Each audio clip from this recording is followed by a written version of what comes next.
game made me fucking cry. It's so good. 3, 2, 1.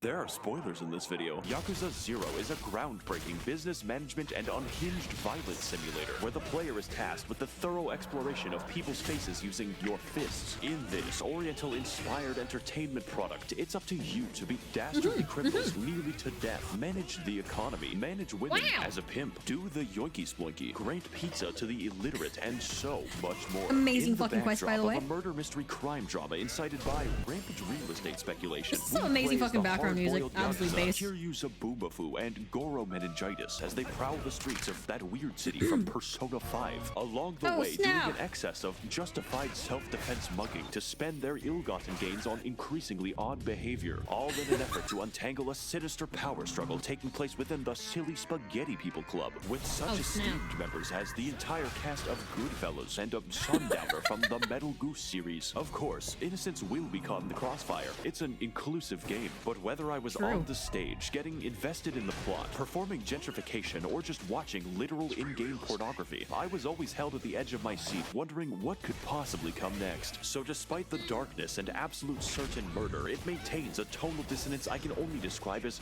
neck-shattering in a way that is always a breath of fresh air. With all this said and done, I invite you to enjoy the bizarre world of Yakuza 0 and the thrilling experience of its dimensional karaoke. It's peak though.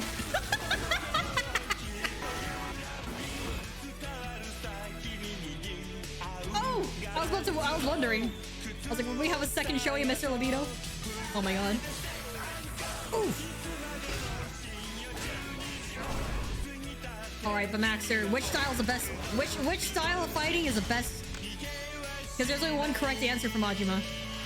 There is no better place to start than with the various methods we employ to atomize people into their base particles. With 2 playable characters and 8 unique fighting styles, there is always variation. And for the blind people in my audience, Yakuza is a beat-em-up in the most literal sense possible, matching the player against absolute Mongolian hordes of strange characters, such as goons, bikers, your own Yakuza, men in black, and it's literally Chinese Dynasty men. Warriors, Don't honestly. Worry, these Make a Japanese. never kill anyone unless they don't subscribe. Ring that like button, smash the bell. We attack using a flurry of different, intricate combos to build our primordial rage meter, which we use to cause the real damage in the form of hundreds of completely absurd animations ranging from light jabs to permanent injury and certain death. The beauty in all of this is that, like the beautiful and respectable sounding Japanese language, expulsion of our death resource is context sensitive, with possibly hundreds of different, entirely unique animations, all dedicated to Kiryu's never-ending war on bones. Are you carrying a giant cone? That's an animation. Are you near a ledge on this one level? Well, not to worry.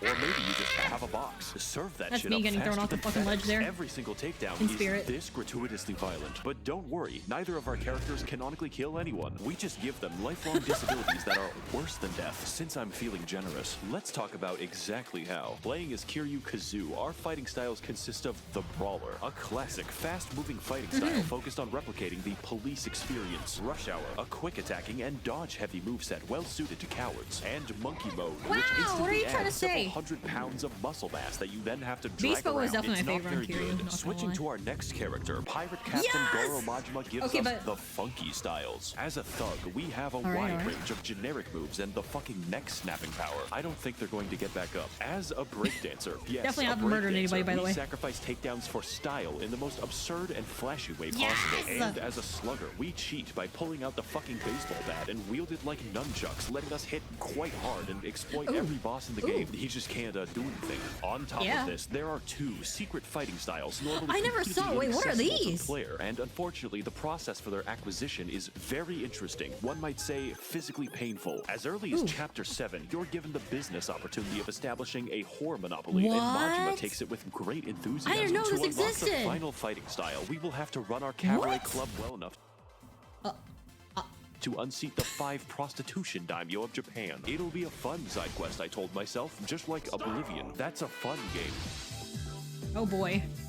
There are many ways to run a high society cabaret club like abuse, but a true manager of a great I believe in the guy who establishment has many freaking factors to P-ranked all of consider. Ultra Kill. Contrary to popular belief, all women are different, but like the caste system, all people can be classified. Our objective is to keep the customer as happy as possible by balancing our women's specializations. Some girls are cute, others are great at conversation, and some are skilled. Akina has a degree in biomedical I feel like this video engineering. didn't age very well Patrons with like me Russia have in there. very low expectations and can be pleased with rubbing rocks together, while wealthy patrons have refined tastes like physical and mental abuse. Every employee has their limits, and it's up to you to stretch them as far as possible. Truly, we are the Bezos of cabaret. Now, if you'll excuse me, I'll be attending the poor people hunt. Of course, as a proper host, it's up to you to attend to every customer, whereupon things go from relaxing to batshit. Every time you wait a table, you'll receive a cryptic hand signal from the girl, which tells you what the customer desires. And if you want to please them, you better remember all of them. What the fuck are you trying to say? I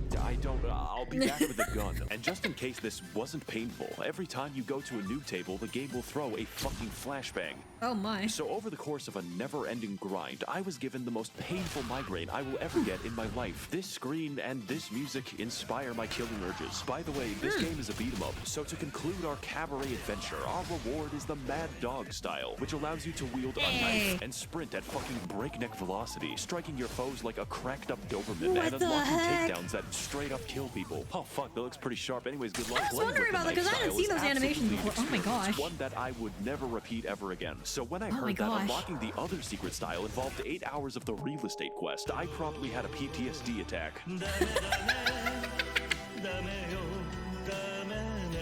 Alright, so what's the style, max0r? Kiryu is going to have to do without the poopy farto style. I have a fucking fish to feed. Take my advice. Yakuza 0 has a lot of side content. It's about to be summer here in Texas. Just freaking point at the sun and said, max0r. Or you might just be locked in the Facebook game for 3 days. Now, if you'll excuse me, I'll be spending the rest of my day betting on domestic violence. You know, when I first played this game, I expected brutal combat. I expected silly takedowns, but what I didn't expect was the hour I spent with the claw machine. I'm having a fucking blast. I don't think I was actually kind of a beast at the claw machine. Hours, but no lie. They just put it in. And people in the chat can vouch for me if you're there. Nothing sells the fictional world of Japan better than a good night on the town. So at this point, I started wondering what kind of game I was actually playing. It turns out that Yakuza 0 is a lot like reality. You always need more money, mostly for upgrades where you inject money directly into your arms and collect every vaccine. But secondarily, healthcare never comes free. So every time you take damage, you're gonna have to consume to fill the void inside, or alternatively, carry thousands of dollars in medicine. There is no limit to juicing. It's no exaggeration to say that Yakuza's difficulty depends entirely on how much of a Sigma male you are. Kiryu might not get any pussy, but he is getting paid. You might think that beating up the homeless is the way to go, but that is for babies. If you want to make the real dough, you'll have to risk it all on gambling. More specifically, betting on scantily clad women beating each other half to death. And because of the copyright music and interesting visuals, putting this in my video represents me betting my real income. Majima, however, never has money problems because his cabaret pays him several billion yen. The entire plot of the game happens because we're fighting over 1/10 of that. So it's a shame that I lost all of it. Yes, all 10 billion of it, because I was bought by a man with fucking orangutan strength. This is Mr. Shakedown, and if you ever encounter him, run. It doesn't matter how much you have. It doesn't matter how long you spend getting it. If you lose to Mr. Shakedown, he will take all 10 billion of it and then disappear to somewhere. So if you want a cent of that back, you better go find him. Eventually, that's pretty bad. But like all human suffering, this can become a business opportunity. You see, Mr. Shakedown is actually a form of banking. Whatever amount he robs from you, the game will add 15% more, meaning if you're up for the challenge of defeating Harambe, the returns are worth it. At least with this method, your money doesn't vanish into the void. Of course, that isn't always a bad thing. There's a lot of places to spend our money, and most of them are fun. A little too fun, actually. I don't want to have to read the fucking phone book to play some goddamn Chinese solitaire. Tabletop Simulator, never heard of it. The only game I play is Eels and Escalators. What I'm trying to say is, this is a rabbit hole. A good one. My personal favorite was getting addicted to the bowling minigame and then winning the chicken, who doubles as a financial advisor. Yakuza is not meant to be questioned, and that isn't even the wackiest game. That honor goes to the phone dating, which takes the form of a shooter. Yes, like Call of Duty. To win a date with the girl of our dreams, we are going to have to pick the right responses from a wide variety of options. Most most of which are insane, like inviting a girl to fight a marsupial. For some reason, women don't like that. But the best possible outings lean heavily on this game's amazing soundtrack, which features a number of beautiful karaoke themes, stylish disco tracks, and stellar emotional ballads. I am, of course, talking about the karaoke and the dancing, which are both incredible in their style and creativity. They are so out there, so truthful, and sound so good that I just couldn't get enough of it. In short, they're everything a dance should be. This scene tells me more about Majima than an entire Hideo Kojima script. Kiryu has never killed anyone, but definitely has never killed. This man knows how to murder a dance floor. Explodes a helicopter. Has never killed anybody.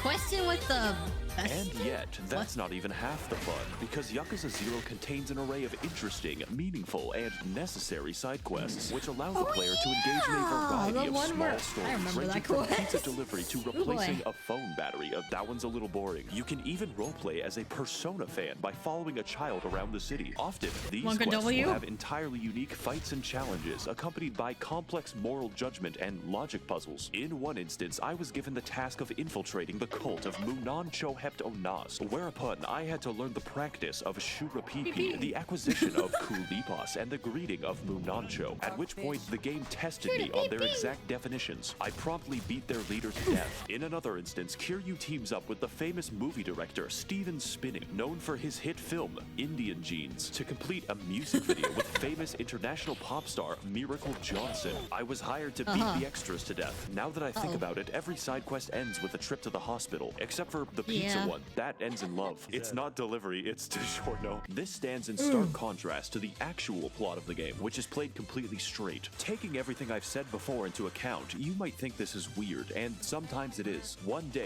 you might be saving a helpless blind woman, and the next, abandoning her so you can play Idolmaster for several days. I'm sure that she'll be just fine. But funny anecdotes aside, there is an abundance of real drama and emotion here. This game actually made me cry a couple times, I'm not gonna lie. Sad was not one of them. That scene fucking got my ass. Oh my god. Love story or the murder mystery. This game is downright determined to constantly surprise you, even if it has to stop making sense. In Majima's story, we are sent to kill a buff Chinese man before fighting him, teaming up with him to save the innocent, and then fighting him again. But I changed my mind. This exact arc happens with 3 separate characters, and that's just Majima's story. In fact, despite the game being called Yakuza 0, Kiryu leaves the family in Chapter 1.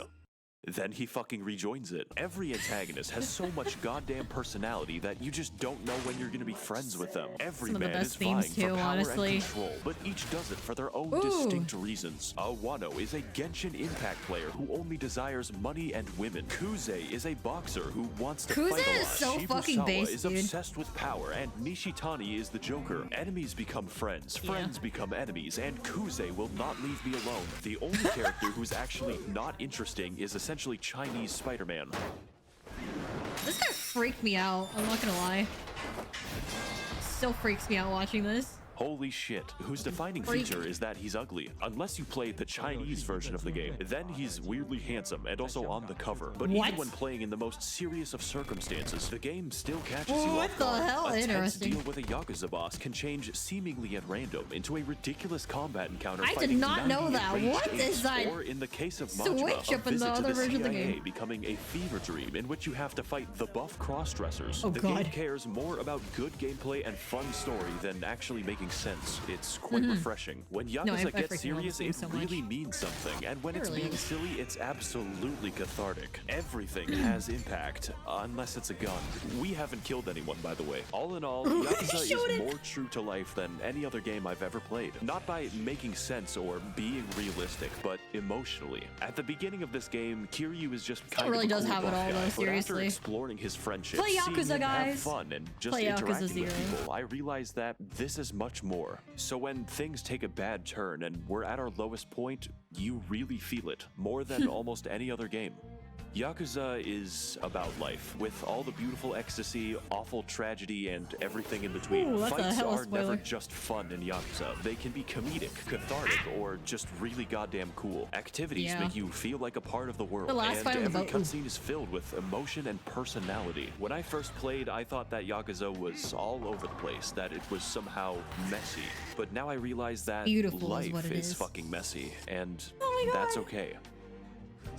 I want to thank all of the Yakuza bosses who are using my channel to launder money, kind of like a pizza joint in New York City. If you want to contribute towards the channel and facilitate all of our questionable activities, then I recommend taking a look at my Patreon down below. Thank all of you for watching and waiting, and of course, don't try to escape.